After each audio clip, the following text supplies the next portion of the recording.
Assalamualaikum warahmatullahi wabarakatuh. Perkenalkan, nama saya Dewi Pradila dengan NPM 2753049.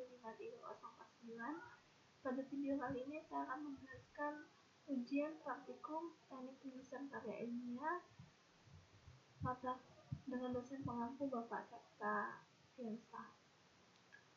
Judul yang saya ambil adalah implementasi chatbot Camaba Polinela menggunakan Dialogflow API.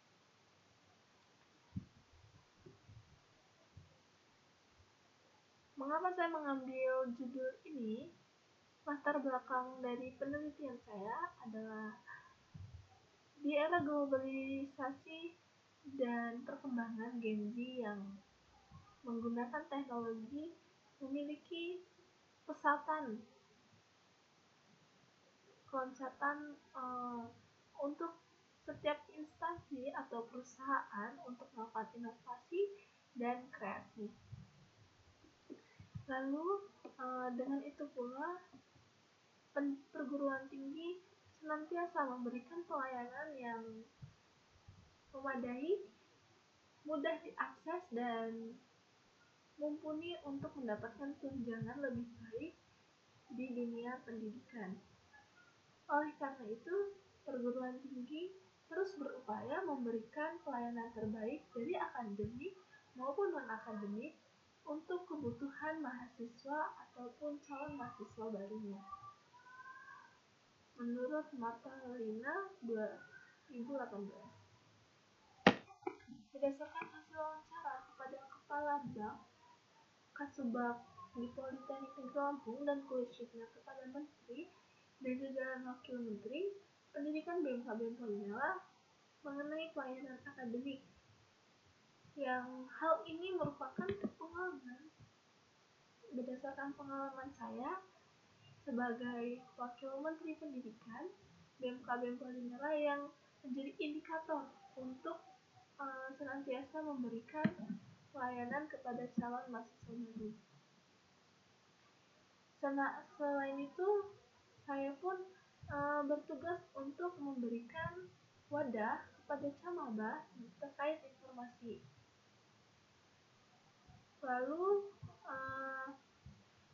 permasalahan ini seperti kurang efisiennya waktu, sulit diakses informasi, ataupun terkadang maba ini menanyakan informasinya kurang tepat waktu, seperti di saat jam kuliah ataupun di saat jam-jam mengerjakan tugas, yang itu membuat terganggu kepada pihak-pihak kami sebagai jajaran menteri yang mewadahi tersebut ataupun ke jajaran para kasubag ataupun akademik yang senantiasa tidak bisa selalu aktif untuk merespon pertanyaan-pertanyaan Camaba. Oleh karena itu, dengan terhambatnya dan ketidakpuasannya, maka saya membuat judul besar ini. Pelayanan akademik yang 70%, oleh karena itu dibutuhkanlah implementasi chatbot yang mampu memberikan pelayanan akademik kapan dan di mana saja dengan pengetahuan yang berasal dari kepala kasubag. Dari permasalahan itu, saya belajar untuk mendirikan sebuah proyek tentang implementasi chatbot pelayanan Camaba Polinela menggunakan Dialogflow API. Lalu rumusan masalahnya, yang pertama ada bagaimana proses efektif rancangan implementasi tersebut. Kita ingin tahu nih, efektif tidak rancangan implementasi yang akan saya buat nanti. Lalu yang kedua, bagaimana cara kerja yang diberikan kepada user jika implementasi chatbot ini sudah bekerja. Jadi implementasinya adalah kita memberikan data valid yang diperoleh dari kasubag, dari jajaran para menteri ataupun pihak pelayanan akademik yang senantiasa mengetahui informasi tentang Politeknik Negeri Lampung, baik terkait dengan prestasi, jurusan, mahasiswa, akreditasi, dan jalur pendaftaran lain sebagainya ataupun UKT, yang nanti kami akan memasukkan ke dalam sebuah aplikasi chatbot tersebut. Lalu nanti chatbot itu akan senantiasa bekerja untuk memberikan jawaban dan informasi yang sesuai dengan pertanyaan camaba ataupun pertanyaan yang ditanya oleh penanya. Lalu yang ketiga ada, apakah memiliki dampak negatif jika kita menggunakan implementasi ini? Tentunya ada dampak negatif. Seperti yang pertama, server akan ngebug apabila para camaba ini senantiasa selalu mengakses chatbot tersebut. Lalu yang kedua, proses ini tidak senantiasa selalu jalan mulus karena ketidakseimbangan antara pelayanan satu dengan berbagai mahasiswa. Hipotesis penelitiannya. Jadi hipotesisnya adalah berfokus pada implementasi chatbot ini menggunakan Dialogflow dan Messenger, lalu dirancang dan menanggapi pertanyaan pengguna berdasarkan frasa dan pelatihan, serta implementasinya menggunakan perencanaan alur percakapan dan pembuatan chatbot dan pengujiannya menggunakan Messenger.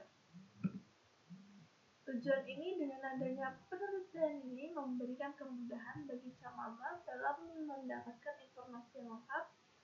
Kinerja implementasi memberikan dampak positif bagi pihak kampus, dan dengan ini camaba senantiasa dapat mengetahui informasi secara lebih mudah dan dapat mudah diakses serta memberikan data valid tentang informasi yang terkait. Lalu di sini ada kerangka pemikiran. Di sini ada implementasi chatbot, lalu nanti ke user pengguna, di mana ada dua ngarannya, ya yang pertama ada tujuan, yang kedua ada manfaat. Lalu nanti tujuan dan manfaat ini akan membentuk sebuah rancangan website, lalu membentuk website chatbot tersebut, dan kemudian akan memberikan data valid sebuah informasi. Tinjauan pustakanya ini pengertian tentang sistem informasi, aplikasi, website, implementasi, dan chatbot. Lalu ada metode penelitian. Di sini ada analisis kebutuhan, ada perangkat keras hardware, Android, perangkat lunak software, XMPP, Notepad. Terus yang kedua ada desain yang meliputi desain persona, percakapan, arsitektur, sistem data, komponen, dan antarmuka. Lalu ada yang ketiga ada pembuatan kode program yang menggunakan implementasi Dialogflow dan desain antarmuka sistem. Lalu ada pembuatan kode program dari sisi Android menggunakan HTML dengan Notepad sebagai editor teksnya. Terus ada pengujian sebagai alat untuk kita menguji apakah ini layak atau tidak. Lalu ada pemeliharaan tentang fitur bantuan yang dilakukan di tutorial penggunaan sistem. Metode pengumpulan datanya dari studi pustaka. Mungkin itu saja yang dapat saya sampaikan. Apabila ada salah kata, saya mohon maaf. Wassalamualaikum warahmatullahi wabarakatuh.